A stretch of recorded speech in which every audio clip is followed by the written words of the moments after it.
এই যে তুফান ছবি শুটিং হইল, যখন স্ট্যান্ড বাই গাড়ি দাঁড়ায় রয়েছে, যখন যা লাগবে তাই পাচ্ছে, গরমের মধ্যে শুটিং চলতেছে।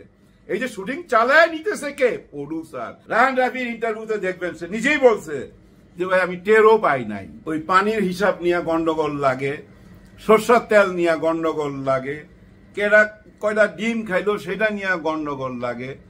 ইদানিং আবার শুনতেছি মারামারি হয়েছে, ডাইরেক্টরের হাতে টাকা পয়সা দিয়ে দিছে। তার মানে ওইখানে কোনো প্রডিউসার নাই। যেখানে প্রডিউসার নাই ওইখানে ভালো ছবি হইতে পারে না।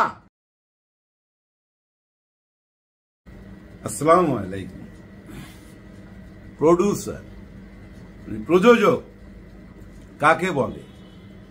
যে টাকা দেয় তাকেই তো প্রযোজক বলে, এটাই তো আমরা জানি। আসলে তা নয়। কিন্তু আজকে প্রডিউসার আর পরিচালকের সম্পর্ক নিয়ে কথা বলবো। প্রডিউসার কাকে বলে এই ব্যাপারটা আপনাদের বুঝতে হবে। এবং যারা বড় বড় শিল্পী, সুপারস্টার, মেগা স্টার, যাদের ফ্যান ফলোয়ার আছে, যারা তাদের ভক্তদের কথা চিন্তা করে, সেই সব বড় বড় আর্টিস্টরা একটা ছবি নেবার আগে, মানে ছবিতে ইন করার আগে ডাইরেক্টর এবং প্রডিউসার, প্রোডাকশন হাউসটা বিচার করে, প্রথম বিচার করে সেটা, তারপরে অন্যান্য কিছু। তাহলে এত প্রডিউসার কেন বাংলাদেশে? বাংলাদেশে এমনও প্রডিউসার আছে যাকে প্রডিউসার বলা যাবে না। উনি একটা টাইমে অনেকগুলা ছবি ঘোষণা দিয়েছেন এবং অনেকগুলা ছবি করছেনও, কিন্তু উনি এইসব খোঁজ খবর রাখতেন না। ওনার একজন প্রতিনিধি ছিলেন, উনি ওনার দায়িত্বটা পালন করতেন, মানে প্রডিউসারের দায়িত্বটা পালন করতেন। তার মানে উনি অর্থলগ্নকারী, সেই ভদ্রলোক, উনি বিগ শট, উনি কিন্তু প্রডিউসার না। ঠিক তেমনি মনে করেন এই যে আমাদের একটা ছবি হয়েছে এবার ঈদে, মুন্না খান, নতুন আর্টিস্ট, উনি আসছেন, ঠিক আছে, ডার্ক ওয়ার্ল্ড নিয়ে, অনেক বড় স্বপ্ন নিয়ে। উনি দেখতো মাদ্রাজি টাইপের, উনি নিজেও সেটা বলেন, রঙিন বেরঙিন স্যুট টুট পরে ঘুরে বেড়ান, ভক্তরা ওনাকে ভালোবাসেন। কিন্তু উনি কি প্রডিউসারের মাধ্যমে আসছেন? না, উনি নিজে অর্থলগ্নি করছেন এবং উনি নায়ক হয়েছেন। এটা মাঝখানে কোনো প্রডিউসার নাই। আর যে ডাইরেক্টর, সে কিছু করার নাই এখানে। কারণ কি, এখানে প্রডিউসারই নায়ক। আসলে এখানে কোনো প্রডিউসার ছিল না। আবার অনেক ছবিতে প্রডিউসার আছে, দেখবেন ছবি রিলিজের পর বা রিলিজের সময় ইন্টারভিউ দিতে আইসা ওই পানির হিসাব নিয়ে গন্ডগোল লাগে, সরষের তেল নিয়ে গন্ডগোল লাগে, কেডা কয়টা ডিম খাইলো সেটা নিয়ে গন্ডগোল লাগে। ইদানিং আবার শুনতেছি মারামারি হয়েছে, ডাইরেক্টরের হাতে টাকা পয়সা দিয়ে দিছে। তার মানে ওইখানে কোনো প্রডিউসার নাই। যেখানে প্রডিউসার নাই ওইখানে ভালো ছবি হইতে পারে না। একটি ভালো ছবির জন্য একজন প্রডিউসার এবং একজন ডাইরেক্টর লাগবে। তারপরে আপনি যাকেই কাস্ট করেন, কিন্তু প্রডিউসার ডাইরেক্টর এক হইতে হবে। কিন্তু সে প্রডিউসার কে? তাহলে এতক্ষণ যাদের নাম বললাম তারা তো প্রডিউসার না। আরো যে দেখেন মেলা ছবি রিলিজ হয়, কুল কিনার পায় না, 7টা 8টা 12টা 14টা হল পায়, এরা শুধু প্রডিউসার, মানে নামধারী, আসলে প্রডিউসার না। এরা হলো ফাইন্যান্সার।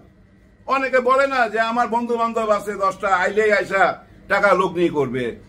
মাঝখানে কিন্তু প্রডিউসার নাই। এদের ছবি যারা করবে ডুইবা যাবে, আর উপরওয়ালা চাইলে উঠা যাইতে পারে, কিন্তু ডুইবা যাওয়ার সম্ভাবনা 95%। যার জন্য মনে করেন একজন শাকিব খান, একজন আরফান নিশো, একজন চঞ্চল চৌধুরী, এমন অনেক আছেন, আরো এই মিডিয়া জগতে অনেক আছেন। সবাই কিন্তু একটা ছবি হাতে নেবার আগে দেখে ডাইরেক্টরকে, প্রডিউসারকে, ফাইন্যান্সার না, কিন্তু প্রডিউসার দেখে। সেই প্রডিউসার ছিল আমাদের দেশে প্রথম কে জানেন? অনেকেই ছিল, অনন্ত জলিল সাহেবও ছিল। উনি নিজের পিছনে নিজে টাকা লগ্নি করছেন, কিন্তু অ্যাজ এ প্রডিউসার হিসাবে উনি সলিড ছিলেন। উনি ওনার ছবির জন্য নিজেকে নিজে মানে নিজের পিছনে নিজে টাকা ঢালতেন। যে অনন্য মামুন ওনার ওয়েলকাম করলেন, ছবিটা তো সুপারহিট। ওই ছবিতে দেখেন ডাইরেক্টর যা যা চাইছে উনি তা তা দিছেন, ওনার ভালোর জন্যই উনি দিছেন। কিন্তু বাংলাদেশে আধুনিক ছবি বলতে আমরা যেটা বুঝি, উনি আমদানি করছেন। কিন্তু আজিজ সাহেবের নাম নিতেই হবে, অরিজিনাল প্রডিউসার। একটু আগের কথা বলতেছি, বর্তমানে কেমন সেটা পরে বলবো। উনি কিন্তু অরিজিনাল প্রডিউসার, উনি খেয়াল রাখেন। উনি একটা প্রজেক্ট করার আগে গল্পটা ঠিক করার পর ওনার ডাইরেক্টর সিলেক্ট করেন, ডাইরেক্টরের সাথে আলোচনা করেন, দেন কাকে কাকে নেওয়া যাবে, কে কে হতে পারে আর্টিস্ট, ওইটা আলোচনা করে টেকনিক্যাল সাইড সব মাথায় নিয়ে ডাইরেক্টরকে ছুটি দিয়ে দেন। কিন্তু এদেরকে বলে প্রডিউসার। এই যে তুফান ছবি শুটিং হইল যখন, কি গরমটা পড়ছে চিন্তা করছেন? 45-50 পর্যন্ত চলে যায়। কিভাবে শুটিং করতো ওটা নিয়েও আমি কন্টেন্ট বানাইছি। শাকিব খানের জন্য ভ্যানিটি ভ্যান, যেটার মধ্যে মেকআপ রুম থেকে আরম্ভ করে বাথরুম, শোয়ার জায়গা, বসার জায়গা, সবকিছু চলমান বাড়ি। সোজা কথা, 7 স্টার হোটেলে রাখছে, স্ট্যান্ড বাই গাড়ি দাঁড়ায় রয়েছে, যখন যা লাগবে তাই পাচ্ছে। গরমের মধ্যে শুটিং চলতেছে, এই যে শুটিং চালায় নিতেছে কে? প্রডিউসার। ডাইরেক্টর টেরও পাচ্ছে না। রায়হান রাফির ইন্টারভিউতে দেখবেন সে নিজেই বলছে যে ভাই আমি টেরও পাই নাই। তবে রায়হান রাফি একটা কথা বলে ফেলাইছে, আমরা তো এতদিন বলতাম 9 কোটি 10 কোটি, সে বলছে 5 কোটি টাকা, 5 কোটি রুপির ছবি তুফান। 5 কোটি রুপি, 5 কোটি রুপি মানে আমাদের 7-8 কোটি হয়ে যাবে। বড় বাজেটের ছবি। ইন্টারভিউ দিছে, এখন চলে গেছে আমেরিকায়, জনসাধারণের সাথে ছবি দেখবে। কলকাতায় ছবিটা না চলাতে একটু তো মন খারাপ, আমার হইলো আমারও মন খারাপ হইতো। দুই দেশের সবাই তর্কাতর্কি করতেছে, কিন্তু মজা লুটতেছে কে? প্রডিউসার। কারণ প্রডিউসার লাভবান হচ্ছে। এই প্রডিউসাররা কেমন জানেন? তারা নিজের ব্যবসাটাকে বাঁচাইবার জন্য, সিকিউর করার জন্য, যেদিন প্রথম গল্প মাথায় নেয় এবং ডাইরেক্টরকে মাথায় নেয়, সেই দিনই ডিসিশন নেয় কবে রিলিজ করবে ছবিটা। সেটা ঈদ হোক, ঈদের 100 দিন পরে হোক, মানে রিলিজ টার্গেটটা করে তারা। কত টাকা, এত টাকা, কতদিন বাক্সতে আটকায় রাখবে। এটা তো অন্ধকারের ব্যবসা। ছবি হিট হইতে পারে, নাও তো হইতে পারে, তবুও তো রিস্ক নিতে হবে। কতদিন? সেটা হাইস্ট 1 বছর। প্রিয়তমা বা আমাদের এই যে তুফানের বেলায় ছিল 3-4 মাসের। ডাইরেক্টর জওয়ান, বুঝছেন না, যুদ্ধে নাইমা গেছে, সাকসেসফুল হয়েছে। এখন নকলের দায়, অমুক সিকোয়েন্স নকল, অমুক মিউজিক নকল, এত কথা বইলা তো লাভ নাই। উনি প্রথম দিন থেকেই তো বইলা আসতেছে যে আমি পুষ্পার মতো, KGF এর মতো ছবি বানামু, আমি হায়দ্রাবাদে ছবি বানামু। টাকার প্রবলেমে আইসা ঢুকে গেছে কলকাতায়। উনি তো বলছে যে আমি ওই হাইপের একটা ছবি বানাতে চাই, উনি তো বলছে। দেখেন প্রডিউসাররা রায়হান রাফির পিছনে ঘুরতেছে।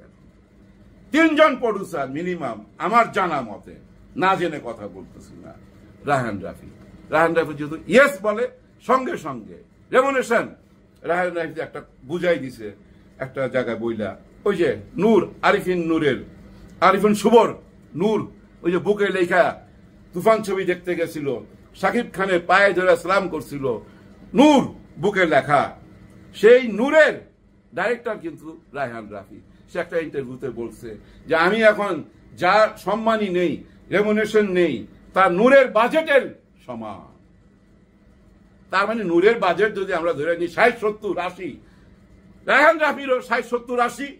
কারণ অরিজিনাল প্রডিউসাররা জানে কিভাবে ব্যবসা করতে হয়।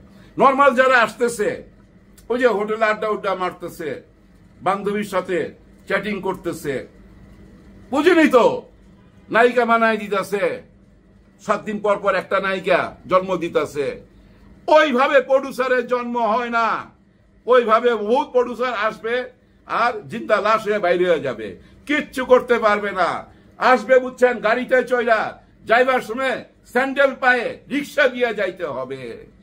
আগে তো এফডিসির গেট দিয়ে বাইরে দেখা যাইতো, ঢুকতেও দেখা যাইতো, এখন দেখা যায় না, কারণ এফডিসি ছাড়াও ছবি হয়, এফডিসি ছাড়াই বড় বড় ছবিগুলো তৈরি হচ্ছে। বুঝেন না কেন? পুরো কলকাতার ভিতরে ঢাকা ঢুকাই দিছে রায়হান রাফি। কেউ বুঝতে পারছে? বুঝতে পারে নাই। ছবি দেখার সময় এগুলো মাথায় থাকে না।